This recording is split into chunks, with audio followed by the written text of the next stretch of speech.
Pendengar RRI dimanapun Anda berada, selamat sore dan terima kasih Anda masih terus bersama kami di 100,5 MHz dan juga melalui streaming di www.rri.co.id serta aplikasi RRI Digital. Dan pendengar RRI, kita jumpa di program acara Dialog Kentongan. Kita tahu bahwa di tengah meningkatnya ancaman bencana seperti banjir, longsor, hingga kekeringan, sektor pertanian ini menjadi salah satu yang paling terdampak. Karena itu pendengar penting bagi kita untuk mulai mendorong praktik pertanian yang tidak hanya produktif, tetapi juga mampu mengurangi resiko bencana. Nah, pertanian ramah lingkungan hadir sebagai salah satu solusi begitu ya untuk menjaga keseimbangan alam sekaligus memperkuat ketahanan pangan masyarakat. Lalu bagaimana peran pertanian dalam mitigasi bencana dan sejauh mana praktik ini sudah diterapkan di lapangan, pendengar? Kita akan bahas dalam dialog kentongan di sore hari ini dengan topik pertanian ramah lingkungan, menjaga alam, menguatkan ketahanan pangan. Dan sore hari ini saya sudah bersama kedua narasumber saya. Ada Bapak Christine Yevowo, Ketua Program Studi Agroteknologi. Selamat sore Pak dosen. Selamat sore Ibu Leli. Ya, Pak dosen, selamat sore. Selamat sore, sore Oke, Ibu Leli. baik. Pak dosen, Ya, di kesempatan sore hari ini juga kita sudah tersambung dengan Bapak Franciscus Baso, Ketua Kelompok Tani Saate Wowaria. Pak Frans, selamat ya, ya. sore. Selamat sore. Oke, mudah-mudahan jaringannya ini bagus sampai obrolan kita selesai begitu ya. Nah, seperti yang sudah kita sepakati bahwa di kesempatan sore hari ini kita akan ngobrol tentang pertanian yang ramah lingkungan, menjaga alam, menguatkan ketahanan pangan. Nah, Pak Kristen, ini secara sederhana apa sih sebenarnya yang dimaksud dengan pertanian ramah lingkungan dan kenapa ini penting saat ini untuk diterapkan oleh petani-petani kita begitu? Baik Ibu Leli, terkait dengan pentingnya pertanian ramah lingkungan itu, untuk pertanian ramah lingkungan itu sendiri sebenarnya di mana budidaya yang mengintegrasikan produktivitas baik itu pangan maupun bahan makanan apa saja dengan pelestarian ekosistem, di mana praktek ini terkait dengan penerapan pertanian organik. Kenapa praktek pertanian ramah lingkungan itu penting bagi generasi saat ini? Karena yang diharapkan adalah produk pertanian yang layak untuk dikonsumsi. Di mana layak konsumsi itu pertama-tama adalah minim penggunaan pestisida, baik itu penggunaan bahan kimia termasuk pupuk anorganik maupun pestisida-pestisida sintetik yang akan bermuara pada produk yang dipanen yang nantinya selanjutnya akan berdampak juga terhadap konsumsi keseharian, sehingga penerapan pertanian ramah lingkungan itu sangat penting dalam hal untuk menjaga keberlanjutan lingkungan, sehingga usaha pertanian itu tetap meningkatkan produktivitas dan baik itu skala kontinuitas maupun kualitasnya, sehingga terpenuhnya produktivitas yang tinggi tetapi kualitasnya juga terjamin. Itu harapan, sehingga ada keberlanjutan usaha-usaha pertanian baik untuk generasi sekarang maupun generasi yang akan datang. Oke, jadi lingkungan terjaga dan kesehatan dari manusia yang mengkonsumsi bahan-bahan pertanian yang dihasilkan juga ini sehat begitu ya Pak Kris ya? Iya ya Ibu Lili. Oke, baik. Harapan terbesarnya itu. Oke. Nah, dalam konteks kebencanaan ini ya Pak Kris ya, karena kita bicaranya tentang dialog kentongan ini ya, konteks kebencanaan, bagaimana pertanian ini bisa berperan begitu untuk mengurangi resiko bencana seperti banjir misalnya atau tanah longsor, Pak Kris?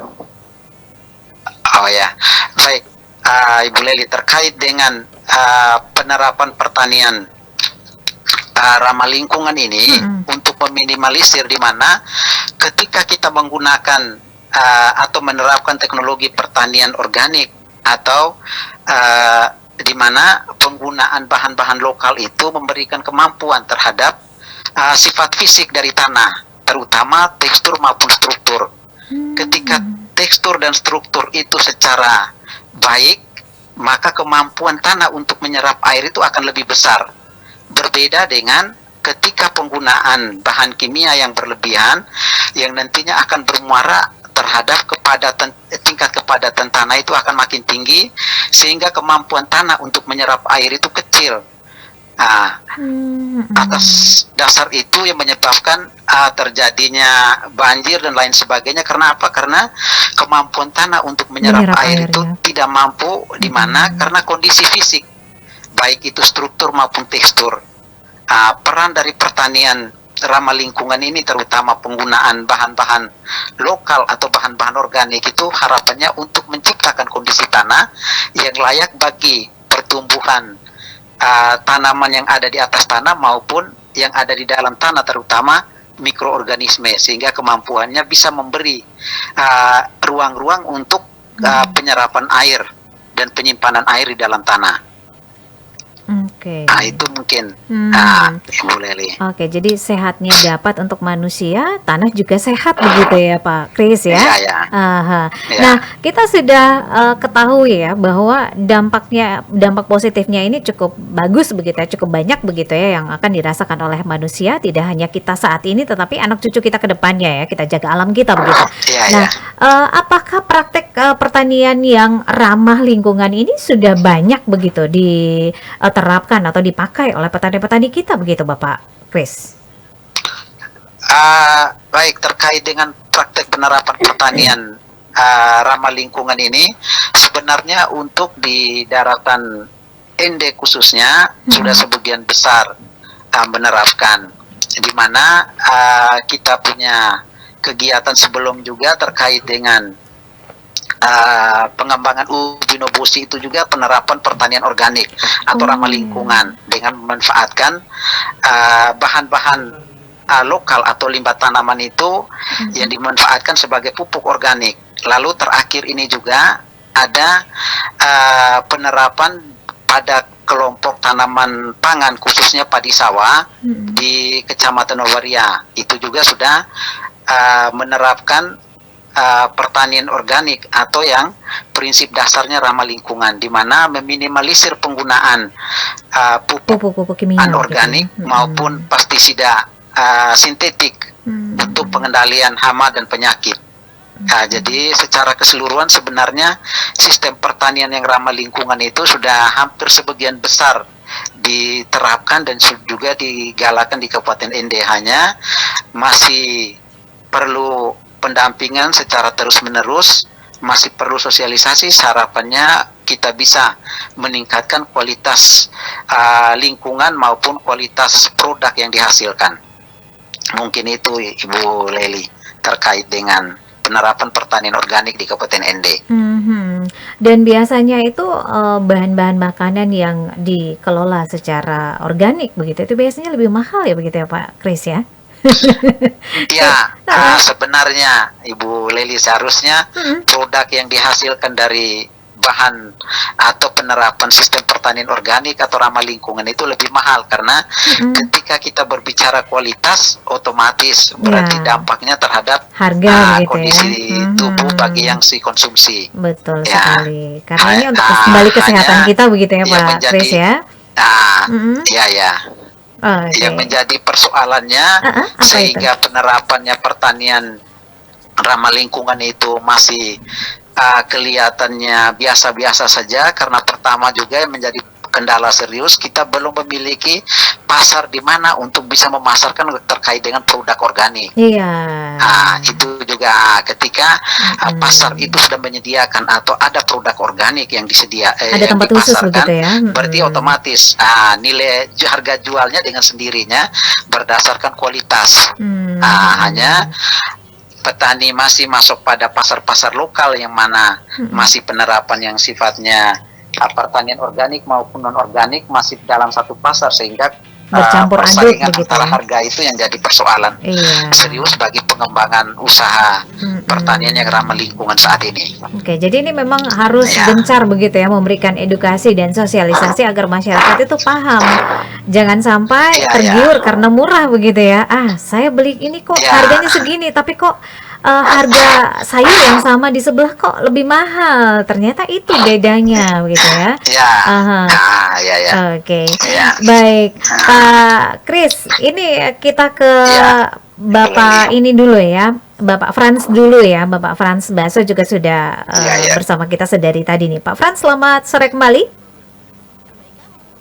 Pak Franz, bisa dengarkan kami?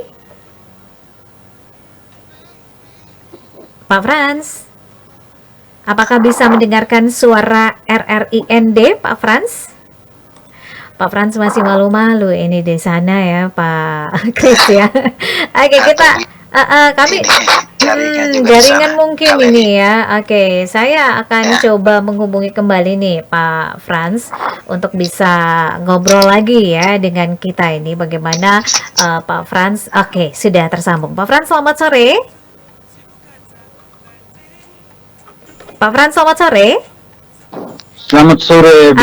Oke, akhirnya ini Sudah ya bisa suara tersambung. suara dari Wawari akhirnya keluar ini. Cukup jauh prosesnya, cukup lama ini Pak Frans ya. Oke, Pak Terima Frans. kasih, Bu Lili. Pak Frans, sejak kapan ini mulai menerapkan pertanian ramah lingkungan di kelompok tani Wawaria begitu ya? Saate. Saate Wawaria ini sejak kapan mulai menerapkan pertanian yang ramah lingkungan, Bapak? Sejak dua musim berlalu, Ibu. Mhm. 2 musim ini sudah berapa lama ini, Pak? Dalam jangka waktu 6 bulan. Oh, 6 bulan. Oke. 6 bulan sudah menerapkan. Untuk jenis tanaman apa ini, Bapak? Di kelompok Padi sawah, Bu. Oh, padi sawah. Oke. Kira-kira apa yang mendorong Bapak dan juga teman-teman dalam kelompok tani ini memulai atau memutuskan untuk menerapkan pola ini, pola ramah lingkungan? Yang pertama, kami merasa selaku petani yang ada di desa Iya. sangat bermanfaat dan bagi kami yang untuk melindungi kesehatan dan untuk menjaga lingkungan lebih sehat. Oke, jadi ini memang ada kesadaran dalam diri begitu ya, untuk supaya lebih sehat begitu ya, ketika kita mengkonsumsi hasil panen yang dimana kita sudah menerapkan pertanian yang ramah lingkungan begitu ya. Nah, praktek Bapak yang Bapak lakukan di tanaman Bapak ini di lapangan ini seperti apa dengan teman-teman? Pupuk komposnya itu bagaimana diperoleh, kemudian perlakuannya seperti apa? Kami setelah didamping oleh Tananua dan juga bersama dengan perguruan tinggi dari Unfor. Universitas Flores, lalu sistem kerjasamanya bersama kelompok, kami gerakan dengan bahan-bahan limbah yang ada di sekitar kami dan bahan-bahan lokal semua yang kami gunakan. Seperti apa Bapak yang dipilih? Barang-barang yang dipakai? Bahan-bahan yang dipakai? Bahan-bahan yang dipakai dari tumbuhan-tumbuhan ada di sekitar kami, dan juga bahan-bahan ternak. Kotoran ternak begitu ya? Kotoran ternak yang ada di sekitar kami juga, lalu kami proses, difermentasi sampai dengan 1 bulan kami pakai. Oke, itu prosesnya cukup lama kah Bapak? Prosesnya memang cukup lama sistem fermentasinya, tapi itu pun sudah diatur waktu dengan jangka waktu pengolahan sampai dengan tingkat untuk melakukan tanam ke sawah. Oke, menurut Bapak ini dari sisi ekonominya ya, ketika Bapak harus mengeluarkan uang untuk membeli pupuk kimia, pestisida, kemudian dibandingkan dengan pupuk kompos yang Bapak dan teman-teman sendiri buat begitu. Ini lebih ekonomis yang mana ini Bapak? Yang lebih ekonomisnya pupuk organik, Bu. Oke. Sehingga Bapak dan teman-teman sampai dengan saat ini menggunakan pupuk kompos begitu ya untuk tanaman padi yang Bapak dan juga teman-teman dalam kelompok ini kelola.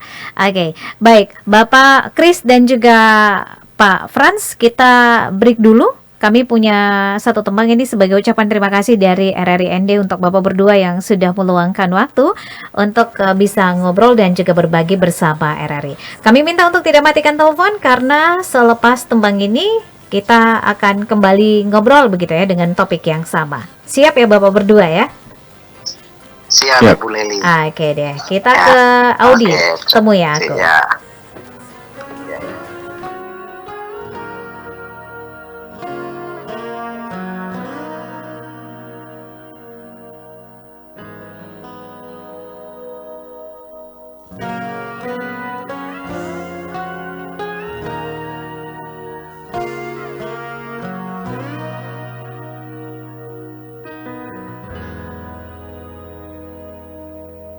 Kau yang selalu bilang aku yang lebih penting, aku cinta matimu.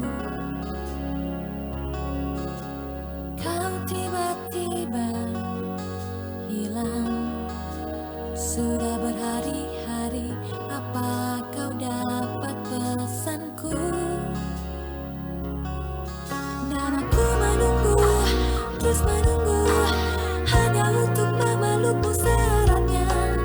Terus berharap kau akan datang secepatnya,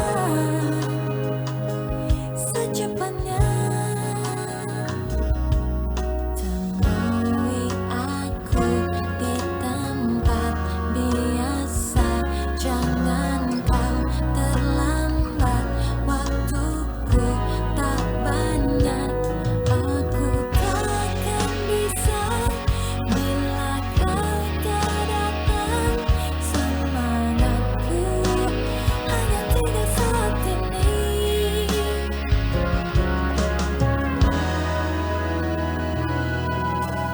Kau ku cintai karena balas mencintaiku, dan ku percaya itu. Dan aku menunggu, terus menunggu, hanya untuk memelukmu seratnya. Terus berharap kau akan datang secepatnya. Temui aku di tempat biasa, jangan kau terlambat, waktuku tak banyak.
Masalah kekeringan adalah salah satu peristiwa yang kerap kali terjadi dan dirasakan oleh masyarakat Indonesia, khususnya di NTT, terutama saat musim kemarau panjang. Akibatnya warga kesulitan air bersih baik untuk keperluan minum, pertanian, kebersihan, atau keperluan lainnya. Menurut Badan Nasional Penanggulangan Bencana (BNPB), ada beberapa cara yang bisa dilakukan untuk mengantisipasi saat kekeringan tiba. Yang pertama adalah membangun embung. Membangun embung atau waduk dengan skala besar bisa menjadi salah satu solusi. Sebab selain bisa menampung debit air yang cukup besar, embung juga bisa menjadi wadah air bersih ketika sewaktu-waktu kita mengalami kekeringan. Yang kedua, memperbaiki saluran irigasi. Jika sungai kering dan hujan tidak kunjung datang, saluran irigasi menjadi penting untuk dimanfaatkan kalau musim kemarau panjang tiba. Setidaknya, saluran irigasi yang bagus bisa menampung untuk kebutuhan bersih-bersih kita. Yang ketiga, membuat ruang terbuka hijau dengan menanam banyak pohon.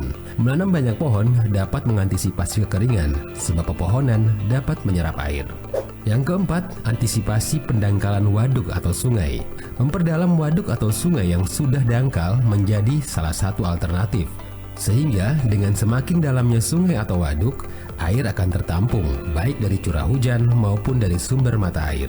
Dan yang terakhir adalah hemat air. Perilaku hemat air juga penting. Kita sering menghambur-hamburkan air, padahal saat musim kemarau air sangat penting. Makanya kita perlu hemat air agar persediaan air kita cukup.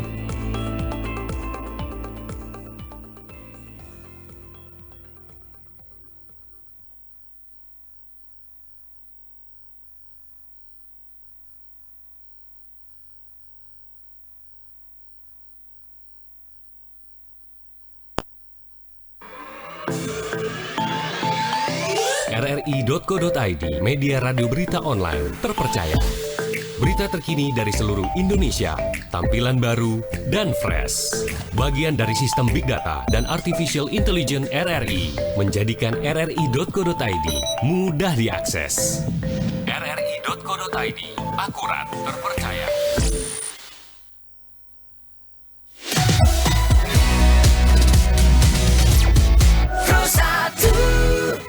Kita masih bersama di program acara Dialog Kentongan dengan topik pertanian ramah lingkungan menjaga alam menguatkan ketahanan pangan dengan kedua narasumber kami, Bapak Kristen Y.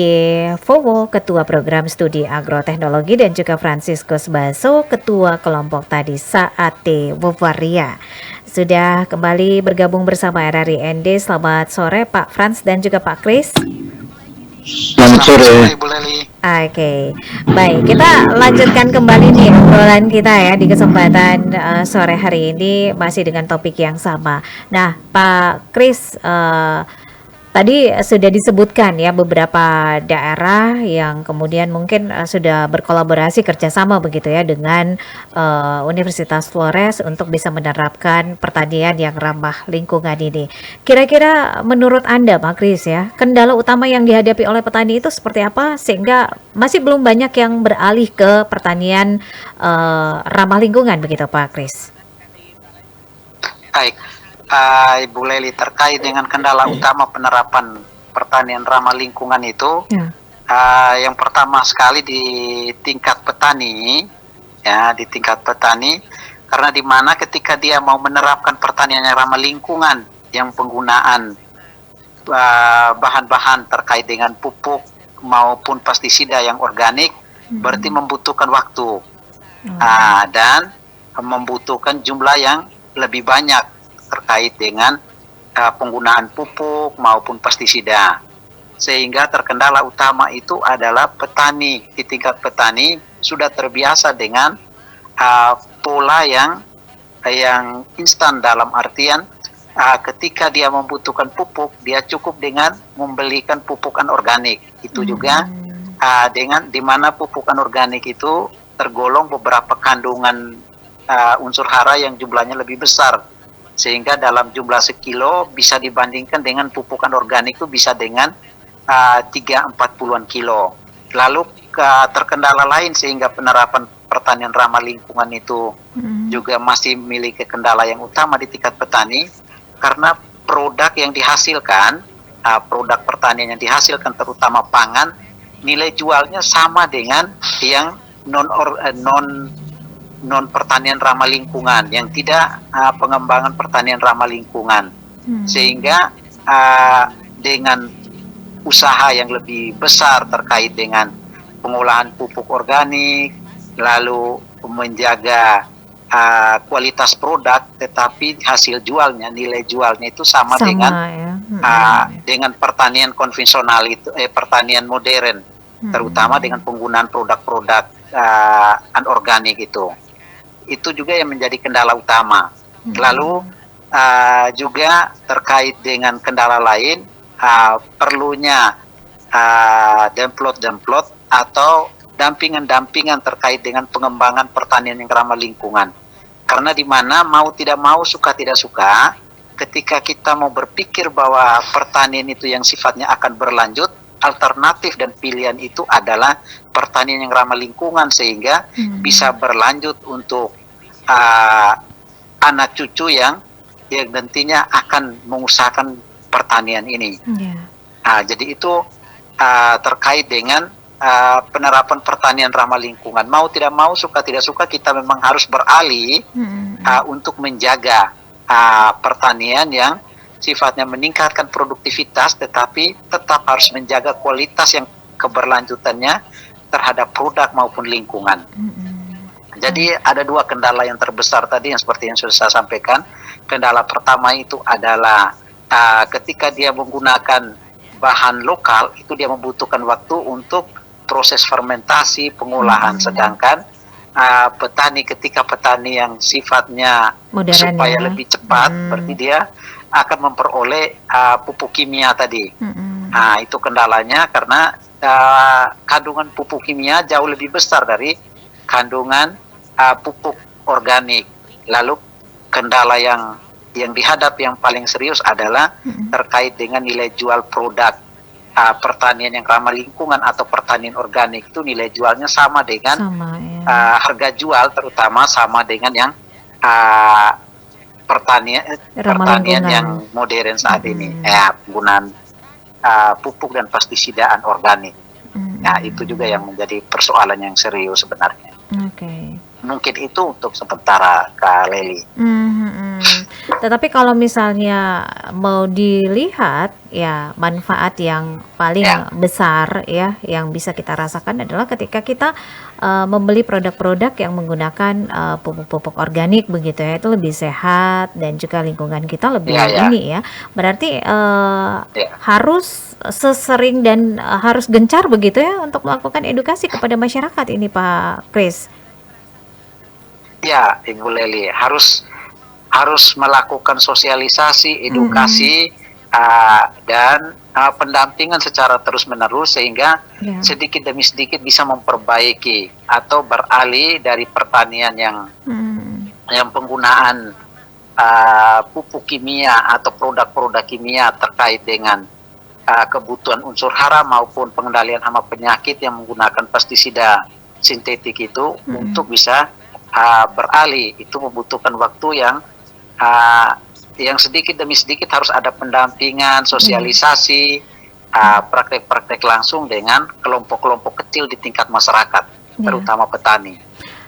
Sejauh ini peran akademisi seperti apa ini untuk bisa memberikan informasi dan juga memberikan pendampingan begitu ya kepada petani-petani kita agar mereka bisa menggunakan pola ini yang ramah lingkungan begitu, Pak Kris? Terkait ini peran akademisi sehubungannya dengan pertanian ramah lingkungan itu, bagi kita di program studi agroteknologi, peran kita terkait dengan pertanian ramah lingkungan itu, kita ada kegiatan pengabdian untuk di wilayah ND maupun di luar ND. Jadi melalui kegiatan pengabdian ini, yang mana kita akan melihat terkait dengan ketersediaan bahan lokal dan lain sebagainya, yang nanti bisa dimanfaatkan untuk menjadikan pupuk organik, pupuk cair organik maupun pestisida. Jadi pendampingan Universitas Flores atau perguruan tinggi khususnya karena perguruan tinggi memiliki ah, 3 pekerjaan besar, yakni pengajaran, penelitian, dan pengabdian kepada masyarakat. Sehingga pekerjaan terkait dengan pengabdian kepada masyarakat itu kita selalu memotivasi menerapkan teknologi-teknologi yang sifatnya ramah lingkungan untuk keberlanjutan. Ya, jadi banyak Bapak Ibu dosen yang sudah melakukan pendampingan terkait dengan penerapan pertanian organik, penerapan pertanian yang ramah lingkungan, penggunaan pestisida organik, ya pestisida yang berasal dari bahan-bahan lokal yang tersedia di lingkungan petani maksudnya. Jadi pendampingannya sudah kita jalankan hampir setiap tahun. Itu Bapak Ibu dosennya saya itu akan melakukan pengabdian di beberapa desa, hampir secara terus-menerus melakukan pendampingan. Jadi peran akademisi terkait dengan penerapan pertanian ramah lingkungan itu perannya sangat besar untuk pendampingan, sosialisasi, baik itu penerapan teknologi-teknologi yang ramah lingkungan itu. Oke. Ya, Ibu Leli. Pak Kris, ini bagaimana kita membedakan bahwa pangan yang akan kita makan begitu, konsumsi begitu, ini apa namanya, menggunakan pupuk organik dan anorganik. Ini bagaimana kita membedakan? Baik, terkait dengan pangan yang bisa dibedakan secara langsung terkait dengan lama penyimpanan, Ibu Leli. Untuk yang non organik atau yang untuk yang tanpa pengembangan pertanian yang tidak ramah lingkungan, penggunaan pestisida dan lain sebagainya, berarti dia tidak tahan lebih lama. Contoh seperti beras yang hasil dari produk non organik itu, berarti lama penyimpanan ketika dia menjadi nasi itu tidak kuat simpan lama tidak tahan waktunya, lama sehingga begitu ya. lebih cepat basi. Lebih cepat basi. Itu pembedanya. Lalu di produk-produk lain seperti hortikultura itu, itu seratnya lebih berserat ketimbang dengan penggunaan bahan-bahan yang organik. Ya, jadi kalau yang organik dia jauh lebih renyah, ya, jauh lebih renyah karena kandungan kandungan unsur haranya, ya, memberikan kemampuan dia untuk bisa bertahan lebih lama. Ya, lama penyimpanan itu juga nanti akan berpengaruh. Ya, bisa dilihat dari sisi itu. Ya, lama penyimpanan baik itu produk yang sudah dimasak maupun yang belum dimasak. Itu. Jadi bisa dirasakan berdasarkan tekstur dan mungkin aroma yang setelah penyimpanan. Baik. Untuk yang produk organik dengan anorganik. Ya, Pak Kris, terima kasih untuk informasinya. Kita ke Pak Frans lagi nih. Pak Frans? Ya, selamat sore. Oke, baik. Pak Frans, tantangan yang Pak Frans alami bersama teman-teman begitu ya, ketika harus beralih ke pertanian ramah lingkungan itu seperti apa yang Bapak rasakan, Bapak alami? Baik, terima kasih Ibu Lili. Yang pertama tantangan yang kami rasakan, artinya kami ini pemula untuk mengolahkan pupuk organik dengan penerapan yang dilakukan oleh yang disampaikan oleh perguruan tinggi nanti tadi. Lalu di sana kami banyak mengalami tantangan, artinya secara olahan itu tuh kami harus butuh kapasitasnya besar. Bahan-bahan itu artinya dengan luas lahannya berapa, membutuhkan pupuk organiknya berapa. Perhitungannya itu perhitungannya lagi nih ya. Dan ini yang sangat kami mempersulitkan. ini harus dibutuhkan dengan peralatan. Kalau memang dengan bentuk tenaga saja atau perkumpulan kelompok yang ada, memang bisa diproses, tapi tidak bisa menempuh hasil yang maksimal dan hasil yang bisa yang selama ini kami rasakan. Yang kedua, dalam tumbuhannya itu dia tidak berbeda jauh juga dengan pupuk yang organik yang kami gas langsung dalam tanaman padi kami. Oke. Baik Bapak, jadi itu Iya, ya yang Bapak mereka alami, rasakan ketika harus beralih begitu ya ke pola yang ramah lingkungan. Nah, bagaimana respon dari petani-petani lain begitu yang ada di sekitar Bapak mereka ketika mereka melihat eh, pola yang Bapak mereka lakukan itu sudah berubah begitu, tidak sama dengan yang mereka lakukan. Apakah mereka ragu begitu ataukah sebaliknya mereka mulai mengikuti pola yang sudah Bapak-bapak Ibu tani dalam kelompok tani Raweka ya, yang Iya, ada di Wowaria ini. Natuna Barat ya. Ya, oke, silakan. Seperti apa Bapak? Untuk petani-petani yang di sekitar kami ataupun di kelompok lain, yang pertama mereka melihat dalam bentuk kegiatan. Bentuk kegiatan dilakukan oleh kelompok kami. Lalu untuk sementara kami melihat mereka juga menarik tentang itu. Karena di samping mereka lihat kami dalam kegiatan itu, kami juga kalau ada pertanyaan dari mereka dalam kegiatan ini, kami juga terhadap sesuai apa yang kami dapat dari teman-teman pendamping dan dari dosen Uniflor serta dengan pihak-pihak lain yang mendampingi kami di situ. Kami lakukan penerapan lanjutan sesuai ini. Artinya yang keduanya keuntungannya bagi kami mengurangi pembiayaan belinya. Misalnya kami satu musim harus dikeluarkan uang untuk persediaannya sekian, untuk beli pupuknya sekian, tapi dengan organik ini kami dapat tidak membeli tapi hanya satu dua bak yang dibutuhkan dengan uang, tapi bukan non organik gitu. Oke. Akhirnya mereka juga rasa menarik dan lihatnya mau ingin bergabung, tapi mungkin ada hal-hal lain yang mereka butuhkan seperti kami juga. Mungkin ini saja yang saya bisa sampaikan, Ibu. Oke, baik Bapak. Yang terakhir nih sebelum kita tutup kebersamaan kita, apa harapan Bapak nih untuk masa depan pertanian di daerah kita? Ini untuk Pak Kris dan juga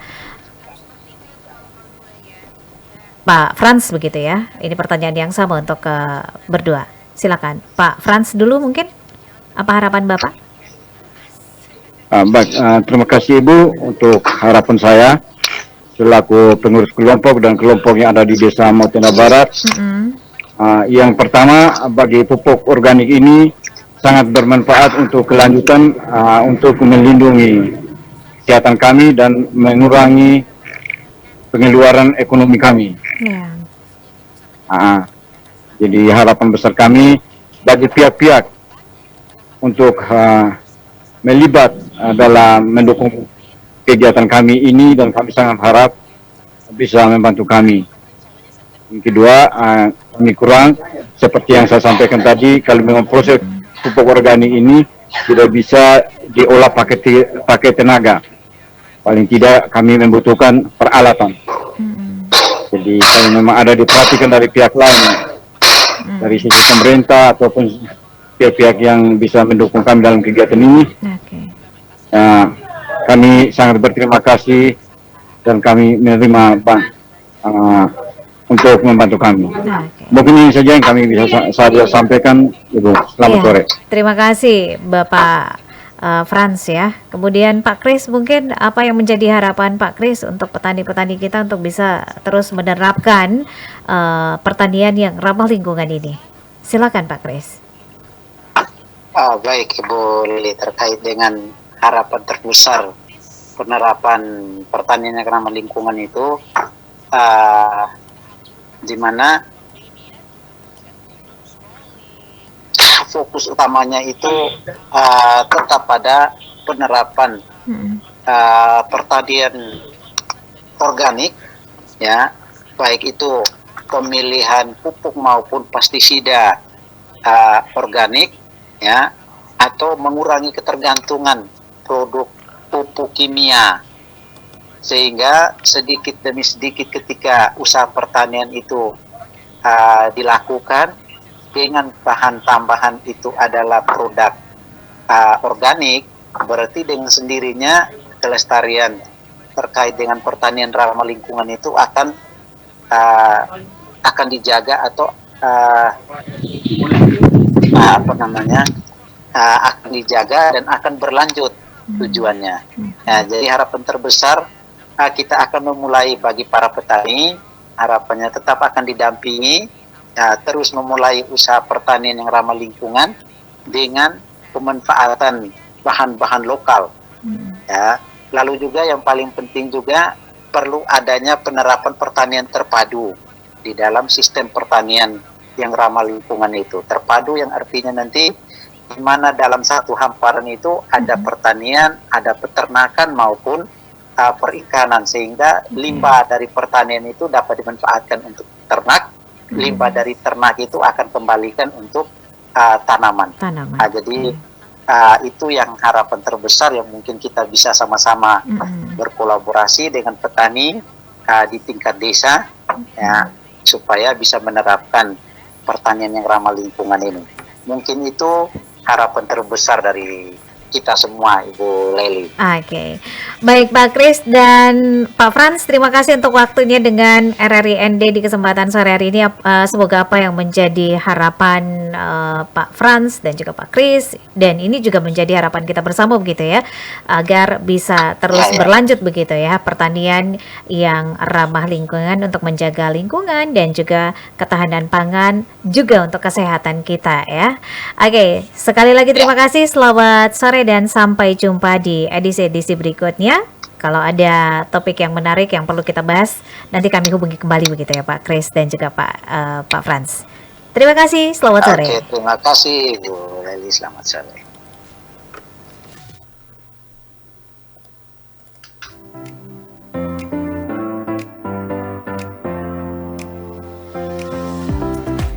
Terima kasih Anda telah mengikuti acara Kentongan Pro 1 RRI ND.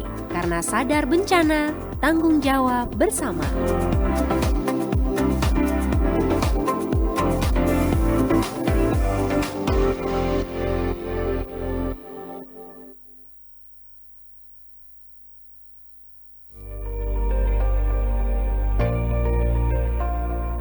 Hutan bakau merupakan salah satu contoh ekosistem alam yang tumbuh dengan sangat baik di pesisir pantai untuk menjaga keseimbangan perbatasan antara darat dan juga laut agar air laut yang pasang tidak mengikis sedikit demi sedikit daratan yang ada. Habitat pohon ini menjadikan bentuk pohon bakau unik karena memadukan ciri tumbuhan